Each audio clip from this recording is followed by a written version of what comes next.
And good morning and welcome back to the Johnson Space Center for our post-landing news conference for STS-93. With us this morning to discuss Columbia's homecoming are the STS-93 entry flight director John Shannon and Bill Gerstenmaier, the Space Shuttle Program Integration Manager. And we'll start with John.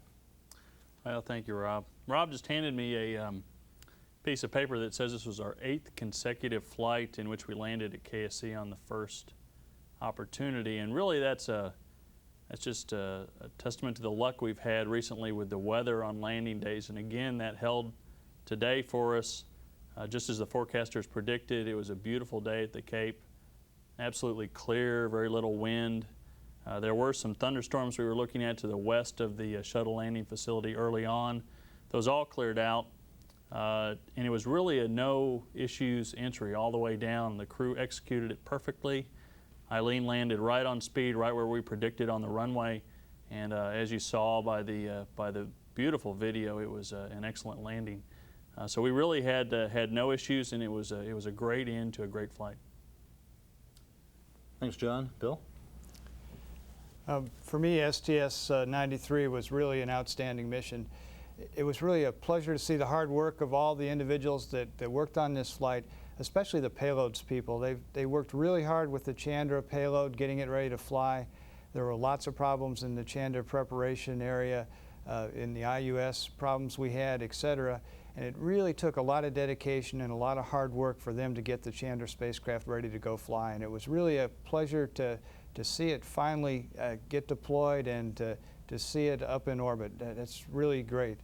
So far, as you heard earlier, Chandra's doing perfectly well. Everything's working fine on Chandra. The solar arrays are deployed. They have 3 more burns planned, and I believe they're on Saturday, Monday, and Tuesday. Then they'll be in their final orbit, and we expect the first checkout of the instruments and actual first data around the 13th of August. So Chandra is going very, very well. So it was a real pleasure for me to see and hear the joy in the payloads team as Chandra got deployed.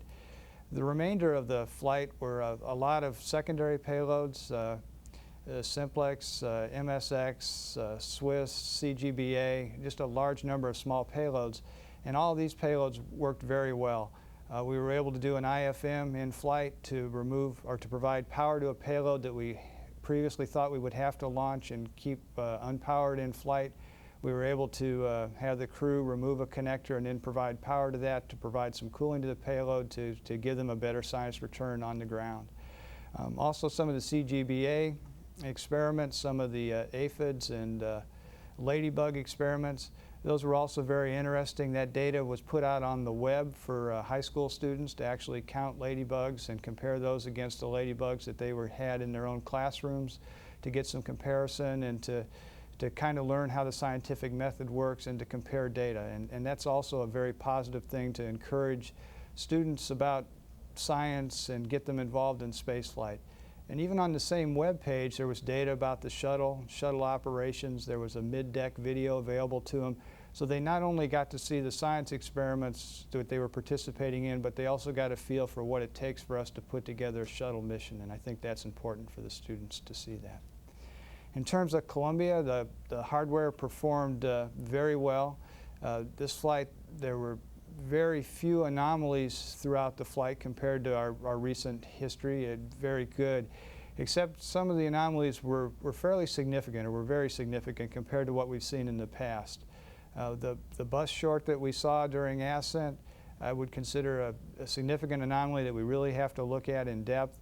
The hydrogen potential leak that we saw during ascent, based on the video we saw here on the runway, it looks like several of the tubes are damaged in the nozzle, and it looks like we had a real hydrogen leak there. And that's also a very significant problem that we need to look at and work on. The teams have good plans for both of those problems in terms of troubleshooting. On the nozzle, well, we got the video here on the runway. That'll be provided to Rocketdyne, the engine manufacturer, to take a look at, and to the Marshall Space Flight Center to take a look at and understand that. We planned some borescope inspections of the nozzle tubes to go into the tubes and go towards where the break appears to be from both the inlet side and both from the outlet side. and then we will probably section that piece of the nozzle out, actually physically remove the tubes, take the tubes out and send them to Canoga Park for some microscopic and metallurgical analysis. We should have at least, I think, most of the borescoping done by the Thursday kind of time frame this week, and then we'll kind of be in a position to understand what the implications are to future missions. But as now, we really don't know until we get the microscopic analysis and the metallurgy done. In terms of the short, we're going to take a little longer to get to the vehicle to go look at the short and see where it occurred. The first thing we have to do is we have to determine where the short occurred. Did it occur in the shuttle or the orbiter wiring, or was it in the main engine controller itself on the center engine? They have a detailed plan to go through that. They're going to start on Friday with that troubleshooting. It'll continue over the weekend. And by Monday, we plan to be in a position where we should know where the short is located, either in the orbiter wiring or if it's located in the main engine controller. If it's in the controller, we'll ship the controller to Honeywell, the manufacturer, have them take it apart and start working on that. And again, we really don't know the ramifications of this failure to other missions until we get the analysis and at least isolate where the failure was and where the short occurred. But considering the significance of those two events, the shuttle hardware performed exactly as we expected. It's pretty neat to see a major bus short like this stay isolated just to this particular phase of the AC circuit, not propagate into another system. The AC inverters that convert DC power to AC power performed exactly as they were advertised to. The fuel cells picked up the load exactly like they should have, and the system worked exactly the way it should have. And the other thing, in the hydrogen leak world, it did exactly the same thing. The chamber pressure dropped off a little bit. We can see at ignition. The oxidizer valve opened up just like it's supposed to, brought the chamber pressure up. The thrust level was maintained. We lost ISP performance on the order of a second, but again, that's exactly per design. So again, that shows the robustness and the resilience of the system to take two fairly significant failures, but yet able to achieve orbit and achieve a mission with absolutely no mission impact. So that says that the resilience is there. But on the other side is we can't let down. We got to make sure we understand these failures, we get them resolved, we get them worked, and we understand what's going on before we go fly. And we'll do that with both of these two failures. So overall, I'm really pleased with the mission. The hardware worked well, and also the personnel really worked well. You don't get a chance to hear much more than the air-to-ground loops and the flight loop from the media side, but from my position, sitting in a control center, listening to the conversations between the Sunnyvale Control Center, who was responsible for the IUS, the Chandler Control Center in Cambridge, it was responsible for the Chandler spacecraft, and Johnson Mission Control Center, that conversation and that pre-deploy activity was really outstanding. The team was really on top of everything. They were anticipating everything that crew was doing. They were there to help out the crew if they got into problems. That was probably one of the best orchestrated and best prepared team efforts I've ever seen. And I'm really pleased with the way the deploy went and the way the teams operated. So from an overall standpoint, I think the hardware operated well in light of these significant failures, and the team and the personnel, again, did a very outstanding job. And I feel very lucky to be part of the shuttle team and work with the STS-93 team. Thanks, Bill. We'll take questions here in Houston before going down to the Kennedy Space Center, where a number of reporters are standing by, and we'll start off with Beth Dickey. Beth Dickey, New York Times. From the video that you saw tonight, were you able to make an estimate of how big that rupture is? I mean, you can look at the video as well as we could. It was difficult to really see in the video. The shadow was kind of across that area. We had estimated, based on the leak size, it was 2 to 3 tubes, cooling tubes appear to have ruptured. And based on what we saw in the video, it looks consistent with that kind of estimate, maybe 2 to 3, maybe 4 tubes. But it's difficult to count the exact number because it was just hard to see in that area. Could you say it's the diameter of a dime, a quarter, a postage stamp? Each tube is about 3/8 of an inch in diameter, so you can kind of add those together and see. So I would say maybe 3 dimes put together, roughly. Anything else, Beth? Okay, let's go down to the Kennedy Space Center for questions now. This is Sue Butler for the AP. Mr. Gerstmeier, I believe, could you detail when you expect to have what? You say by Monday you should know about what the power dropout problem was. When do you expect to pinpoint the hydrogen leak? You know where it leaked, but can you give us a timeline of when you expect to repair what? And just an idea whether or not this will impact the radar mission in September. It's really, again, like I said before, it's kind of early to tell what the implications are. The plan is that, like I said, by Thursday, we know the location of the leak now pretty much. We'll get more photographic evidence. We'll do the borescope inspections that I talked about, looking inside to see if there's any debris or contamination or blockage in the tubes. Then we'll actually section those sections of tubes out of the nozzle. It will roughly take on the order of a week or so after we section that piece of the nozzle out to get the metallurgic results back. And then at that point, after the metallurgic results and the microscopic investigation, then we'd be in a position to talk about what the ramifications are to future flights. This is Phil Chen of Earth News. Let me follow up on that a little. What was the chamber pressure in the engine? What was it supposed to be? And how low would it had to have gone to cause a pad shutdown? The chamber pressure, I believe, runs, and John, you might correct me, around 3,000 PSI? That's about right. Roughly. And we didn't see a very large drop at all. In fact, a very small drop. It was within nominal engine startup performance. So we really didn't see anything that was abnormal for an engine. I mean, it was off nominal, slightly out of family, but not significant enough for anybody to see initially that there was a problem going on. There would have had to been a fairly major leak that would have to result in loss of the engine, substantially larger than what we saw here.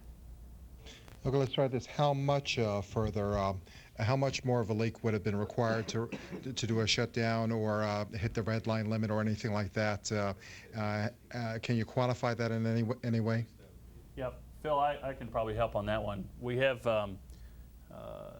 what we talk is in statistics, is how an engine runs compared to how it's expected to run. And the red line in question that we're concerned about is the high pressure oxidizer turbo pump discharge temperature. It's how hard is that pump having to run to maintain the extra oxygen flow to keep the chamber pressure up to the required level. It was running at about 3.2 sigma, and that is a level that we have seen engines run about at that level, about 100 degrees above where they're expected to run. We talked about it in the control center, and it was not nearly big enough for us to do what we call a performance case, where we would try to model that and determine if we were going to have an underspeed and potentially if we need an abort. So this failure, if the leak was exactly what we're thinking it is, was such that it didn't impact any of our mission control center performance calculations, and it was, like I said, 3.2 sigma. We would need something on the order of about 9 sigma before we would be able to actually model that and call that as a performance shift in the engine. Okay, I suppose the question we all want to know is how close you came to dodging the bullet and ending up in a 51F case with an abort to orbit. How much worse would it have to have gotten? You mentioned 9 something number with the turbo pump. About what temperature rise would that have to do, and what would it have result? I assume even if you didn't abort to orbit, you still would have been able to accomplish mission objectives.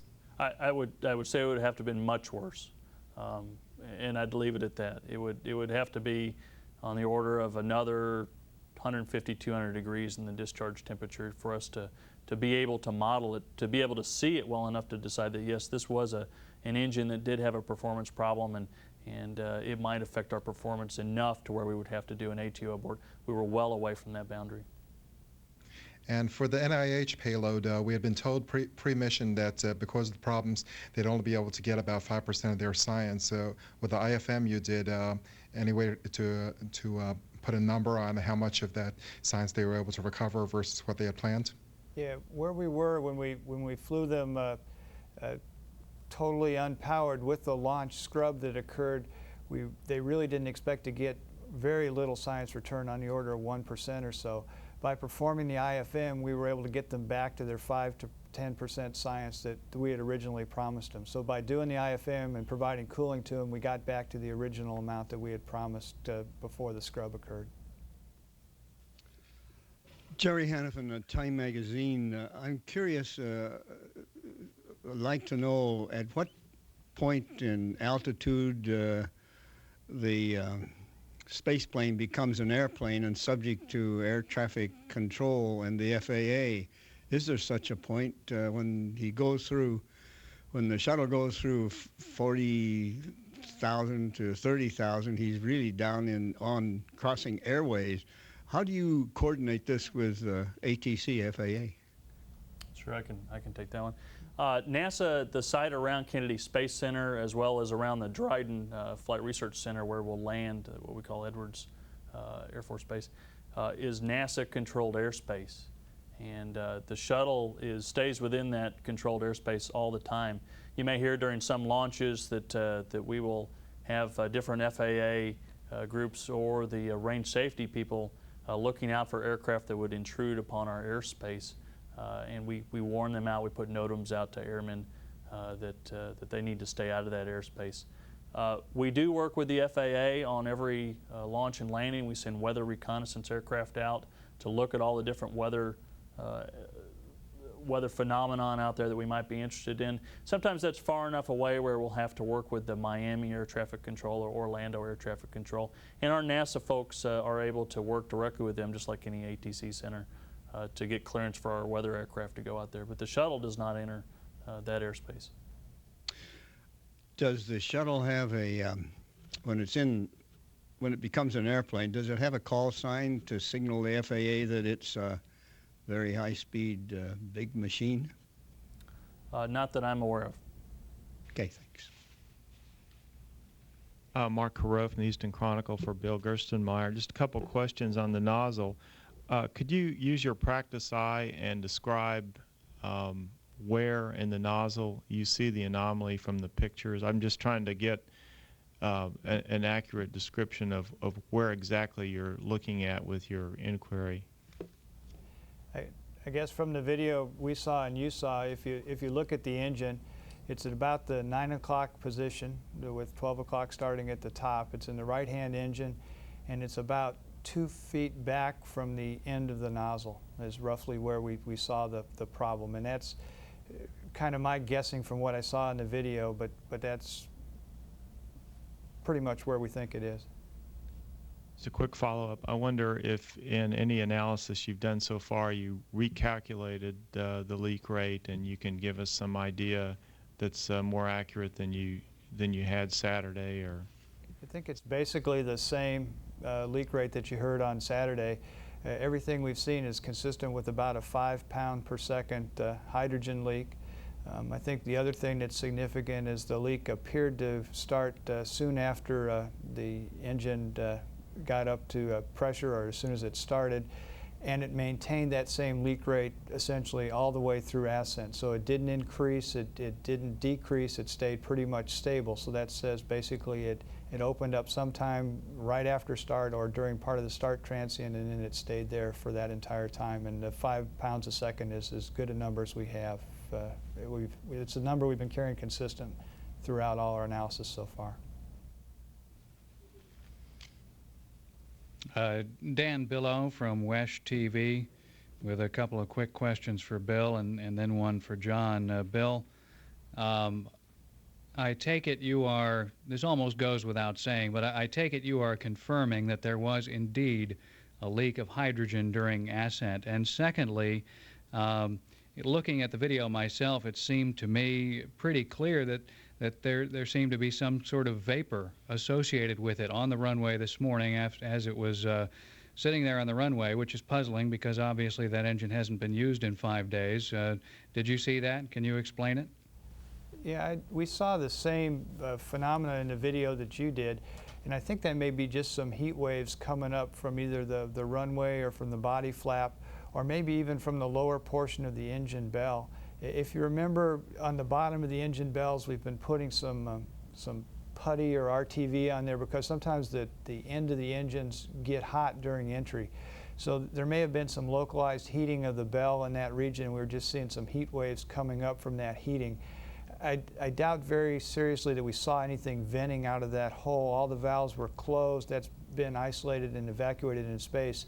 I think if you look at the video closely, you'll see other areas of the nozzle where you see that same kind of wave phenomena coming up from the tubes. And I think it's really not associated with the crack or the break in the tubes. It's just a phenomena inside the nozzle that's going on, and it's just an optical property we see.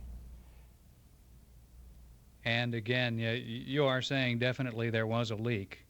I would say, again, based on the data that we've seen during ascent, both the pictorial data, also the engine data we've looked at, plus this indication we see here on the ground, I think we can say that there was a leak of hydrogen in that engine. And the question for John Shannon has to do with giving the crew the go for the deorbit burn. Looking at you and Scott Altman on the monitor, it appeared that there may have been some confusion between the two of you at the time when Scott radioed up to the crew to give the go. Was there anything going on there, or was everything normal? No, everything was normal. It was this was challenging from a communication standpoint. You may have noticed at the time we had comm through the TDRS network going in and out on us. That's because the tail of the orbiter and the attitude we were in was pointed right at the TDRS satellite, so comm was not great all the time. And we were trying very hard to be real careful about when we gave them calls to make sure that it was during a time where we had really good comm. Certainly something like the deorbit burn call, you want there to be absolutely no doubt that the crew got the call, and we were just making sure that we had good comm at that time. This is Stephen Young with Reuters. I'm just wondering what kind of causes you'll be considering for the hydrogen leak. Is it possible that the nozzle was struck by something during the engine ignition, or is it more likely to be a corrosion problem? To be honest with you, I'm not really sure. We're putting together, a fault tree, and that's kind of the method that we use to just keep a list of all the potential failure causes, and we're going to go through each one of those and do tests to either prove or disprove each one of those items on the list. I think a potential collision like you discussed would probably show up on that list. Some of the early looks will help confirm or disprove that theory. We'll do the borescope inspections like I talked about. We'll be looking inside the tubes to see if we can see anything going on inside the tubes in terms of potential blockage or potential weaknesses in the walls. When we get it out, we look at it with the microscope. We'll be able to look at the actual separation area and the actual crack and try to determine how that occurred or when it occurred. We'll use some metallurgical techniques to take a look at that to see if there's any material problems with those tubes, if they're the proper material, if they were heat treated correctly, if the braze material that holds those tubes together was all of the proper chemical specifications. We'll go through all that in a very methodical process with each and every possible failure. We'll look at it and we'll either rule it out as a possible still cause, or we'll rule it out as a not possible cause, and eventually we'll get down to where we think we understand the problem. But those are the kind of things, and that's the kind of thought process we'll go through to analyze the failure. Okay, that's all the questions down in Florida, so we'll close with a couple of programming notes.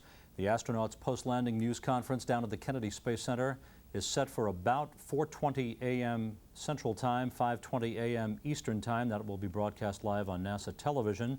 And then later this morning, the astronauts return to Ellington Field as planned for about 10:15 a.m. Central Time, 11:15 Eastern Time. The astronauts to be greeted by Vice President Gore and Johnson Space Center Director George Abbey. That crew return is open to the public and will also be broadcast live on NASA television. Thanks very much.